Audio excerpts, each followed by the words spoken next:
Git Worktrees are directly integrated into Roo Code, allowing you to work on multiple branches of the same repository simultaneously without the friction of switching. Each worktree gets its own VS Code window and its own Roo Code instance, so you can build, test, and debug in parallel. There are two ways to get started. If you already have worktrees, you'll see a selector right at the top of your chat. You can switch between branches or create a new one instantly from here. For more control, head into your settings and navigate to the Worktrees section. All you need to do here is click Create Worktree, select your base branch, and give your new branch a name and a folder path. From this menu, you can also manage your entire workspace at a glance.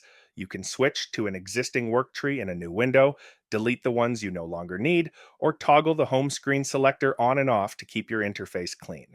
Once your worktree is created, you can open it and start working immediately.